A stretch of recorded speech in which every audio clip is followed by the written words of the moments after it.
ઈ ક્યાં વાત કરો? ધોમ સાહેબીમાં ઉછરેલી દીકરી હોય અને હાહરિયામાં જ્યાં પછી સોકડીઓ ગાળતી હોય અને ત્યાંથી એનો બાપ નીકળે ને પૂછે કે બેટા કેમ છો? બાપા અમે બધાય મજામાં છીએ. મારી બાને કહેજો અમારી કોઈ ચિંતા ન કરે, નકરી ભારતની દીકરીઓ તતડતી સુધી દાણો પેટમાં નો નાખ્યો હોય તોય ભલામણા કોઈ દી બાપના નામને ડાઘ નો લગાવવા દે.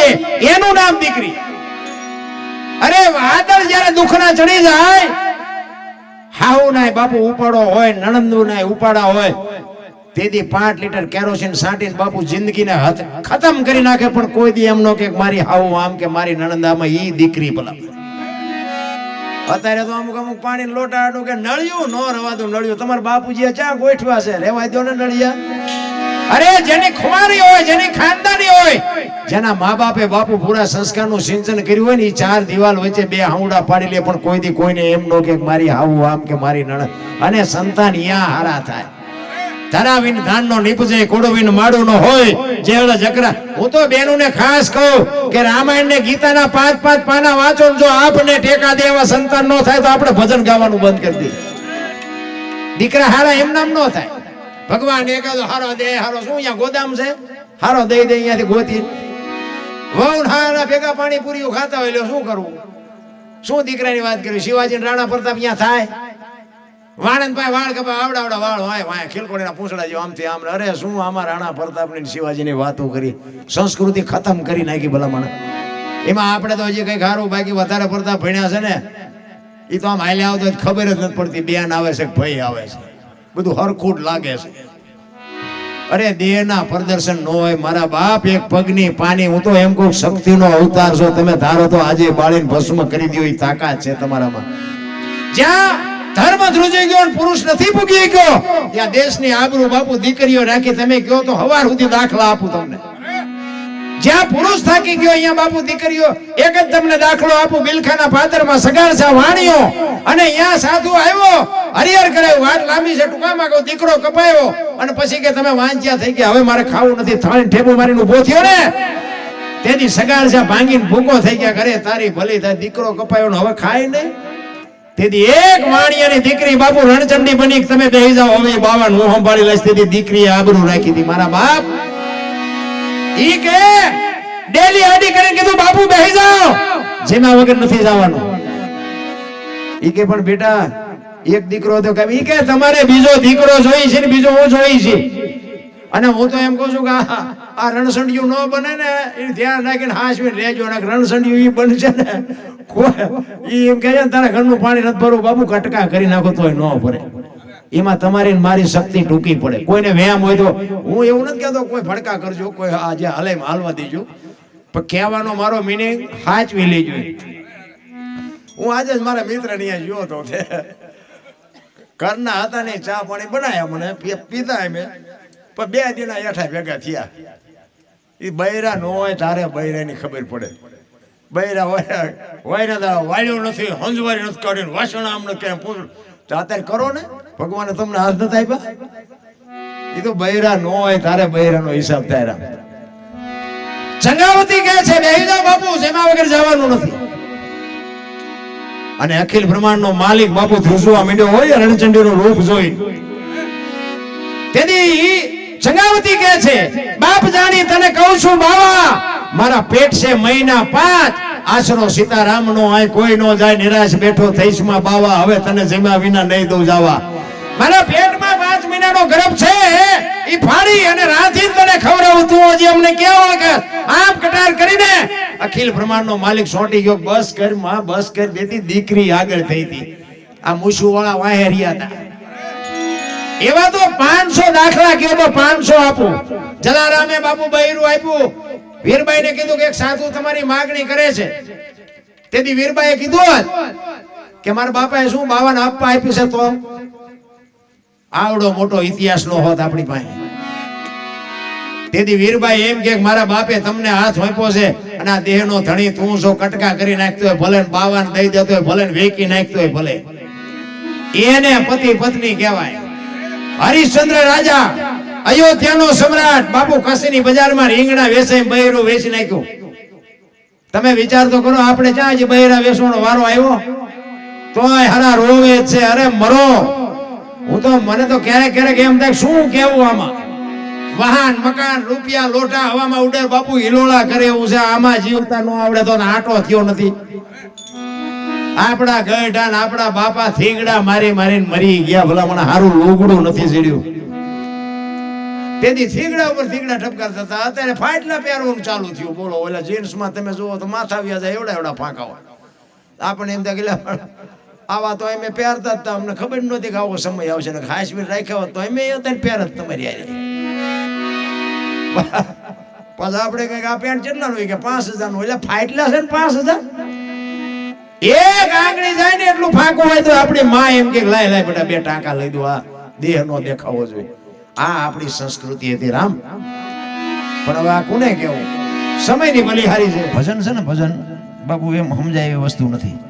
એની માટે મેં તમને કીધું એમ સદગુરુ મહારાજની કૃપા હોય અને સંતની જ્યારે તમારા ઉપર અમી દ્રષ્ટિ થાય અને તમને જ્યારે વેદના જાગે, સંતો પાસે તો હોય જ. એક આપણે દુકાન હોય ત્યાં જઈને આપણે બોલવું પડે કે ભાઈ 2 કિલો ખાંડ મને જોખી દે. એની પાસે બધી વસ્તુ હોય પણ આપણે બોલવું પડે. એમ સંતની પાસે બધું હોય પણ તમારી વેદના હોવી જોઈએ, તમારી તમન્ના હોવી જોઈએ. એવા સમર્થ સંતના સથવારે જો હોય તો આ ભજન ઉતરે એવું છે. બાકી ભજન એમ ઉતરે નહીં. એક વાણી એવું કહે છે, પેલા મેં જન્મ્યા પછી જન્મ્યા બડા ભાઈ, ધામધૂમથી મારા બાપા જન્મ્યા પછી જન્મી મારી માં. વાહ ભાંગી નાખે કે નહીં? પેલા હું જન્મ્યો પછી મારા મોટા ભાઈ જન્મ્યા પછી મારા બાપા જન્મ્યા પછી મારી માં જન્મી, આવું હોય?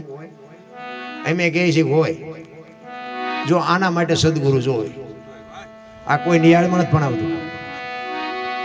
એક વાણી કહે છે, રામ કિસી કો મારે નહીં એસો પાપી નહીં હે રામ, આપે આપ મર જાતે કરતે કુડે કામ. કે રામ કોઈને મારતો નથી. તો રાવણ ને વાલી ને આ બધાને કોઈને માર્યા હતા? રામાયણ કહે છે, આપણે નથી કહેતા.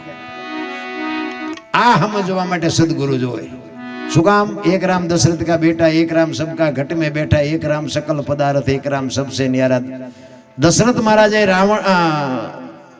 શ્રવણ ને બાણ માર્યું ને, તેથી શ્રવણ પડતા પડતા બોલ્યો કે રામ. તેથી બાપુ દશરથ ને અહીંયા રામનો જન્મ નહોતો થયો.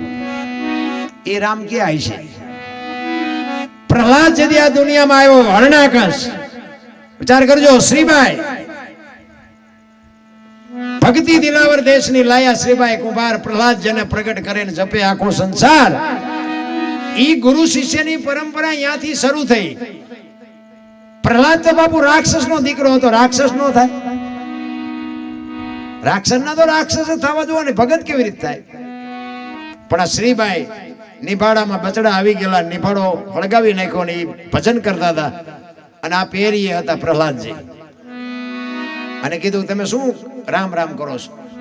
એ કે રામ છે ઈશ્વર છે. ને આમાં બચડા આવી ગયા કે ઈશ્વર તો મારા બાપા છે. કે તારા બાપાનું કામ નથી આમાં બચાવે. વિચાર કરજો, તેદી દશરથ રાજાનો જન્મ નહોતો. મારા બાપ ઈ રામ કયો હોય છે? તેદી એમ કે છે કે આ અગ્નિમાં બચા આવી ગયા છે. ઈ તમારો રામ બચાવે તો કે હા. કે નિભાડો ક્યારે ખોલવાનો? ઈ કે આવતીકાલ હું આવું ત્યાં સુધી ખોલતા નહીં. હરણાકશની બાપુ બહાટી બોલે, કાળજા થડાક ઉથડાક મીડા થવા બેયના. શ્રીબાઈ કે છે એમના ઘરવાળાને, તમે હું કામ મુંજાવ છો? મારો નાથ આપણી ભેળો છે, કદાચ બહુ તો માથું ઉતરી જાય, બીજું હું થવાનું હતું. એવી બાપુ મક્કમતા જોઈએ, એવી ગાંઠ બોલવી જોઈએ. હવારે પ્રહલાદ આવ્યો, હાથમાં ખડક છે અને આવીને ઉભો રહ્યો કે ક્યારે ખોલવાનો છે? કે બસ તમારી જ રાહ જોઈશ. એ મીડિયા ખોલવા. વિચાર કરજો બે ના કાળજા કેવા ફફડતા છે. આમ તૈયાર રાખ્યું તું ખડક. ઈ કે આ અગ્નિમાં લોઢા ઓગાળી નાખે, એમાં બચડા કોઈ દી જીવે જ નહીં. અને છેલ્લા 2-3 માટલા રિયાન બાપુ બચડા જ્યાં ઠેકી નીકળ્યા ને, આમ નામ બાપુ પ્રહલાદના હાથમાં ખડક રહી ગયું. કરે તારી ભલી થાય. આ રામ કોણ? મારો બાપ ખોટો છે, બાકી આવડા ભજે હાચું. ત્યાંથી બાપુ પ્રહલાદ વળાક મારી ગયો. અને પછી હરણાકશે બાપુ એના માથે એ પછી લાંબી બધી વાત છે કે આમ કર્યું, નાય નાખ્યો, આમ કર્યું, ફલાણું ઢોકળું. છેલ્લે થાંભલો તખાયો ને પછી કીધું કે આમાં તારો હરી છે? તો કે હા. કે ભર બથ ભરી નરસિંહ અવતાર થયો અને વિનાશ થયો. પણ ઈ રામને જોવા માટે, ઈ રામને મેળવવા માટે સદગુરુને બાપુ સાનિધ્ય જોવે. એમ નામ કોઈ દી મેળ ન પડે. વાતો તો બધી ઘણી બધી છે, પણ આપણને અસર નથી થતી, એ મોટી બીમારી છે. કારણ કે આમાં કેવું છે, હું તમને એક દાખલો આપું કે અમે ગમે જાય ને પ્રોગ્રામમાં, આવા બધા સાધુ સંતો હોય એટલે એની પડખે બેઠા હોય ને, એટલે ઘણા એમ કે હાલો ને બાપુ અમારા ઘરે પગલા પડાવવા, બાપુ અમને લઈ જાય. અમે એમ કે પણ સાધુ સંતોના પગલા હોય, અમારા પગલા હું પડાવીને કામ? એ કે ના ના હાલો હાલો. એટલે સાધુ અરે અમે જાય, પછી આમ રાજી થાય, અહીંયા જાય એટલે ચા પાણી બા પાણી ને એવું બધું કરે. એ કે તમારા પગલા અમારે અહીંયા ચાથી લાપણ એમ થાય કે રાજી થાય હાલો. પછી ઘરે આવી ને ઘરે આવી એમ કે બહાર ઉભા રહેજો, પોતા કર્યા છે પગલા પડશે. તારું આપણને એમ થાય કાંઈ મફત પાડી છે તો પાડવા નથી દેતા, બહાર જાય છે તો બધા પગલા પડાવે છે. મેં કહું આમાં સાચું શું? પણ કહેવાનો મારો મિનિંગ શું છે, આ બે ને સ્વીકારી લેવાની વાત. બે ની જગ્યાએ સાચા છે. એ પગલા પડાવે છે એ સાચા છે, આ નથી પાડવા દેતા ને એ સાચા છે. આ સ્વીકારી લેવાની વાત છે. મારો કહેવાનો મિનિંગ શું છે, ઈવડા એ આપણને એક જ બે પગલા પાડવાના છે.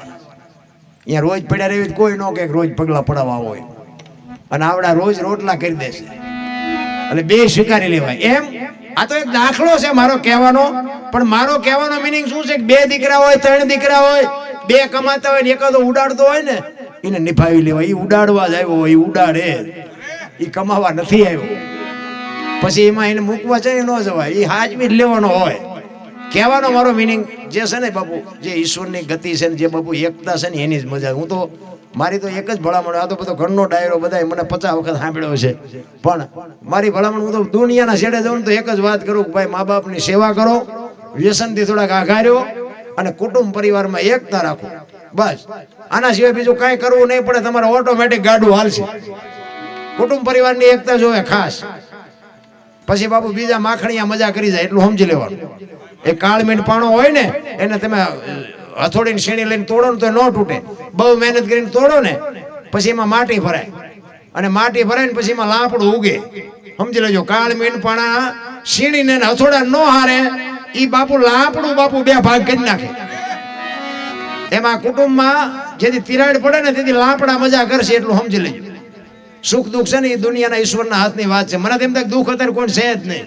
આ તો બધા મનાણા મોંઘવારી મોંઘવારી મોંઘવારી. પણ મોંઘવારી શું, આ તમારે ઘરે મિલું હાલે છે, બે મોબાઈલ ખિસ્સામાં લઈને રખડો છો, ખોટા ખર્ચા હું કામ કરો? કઈ વાતમાં ન આવે તો આમ તેમ કરતા આમ તેમ નકરું કાંઈ એટલે પેટ્રોલ બાળતા હોય. બોલો ખોટા ખર્ચા કરો છો ને પછી મોંઘવારીની વાત કરો, ક્યાં મેળ પડે? એટલે જીવન જીવવાની મજા આવે એવું છે.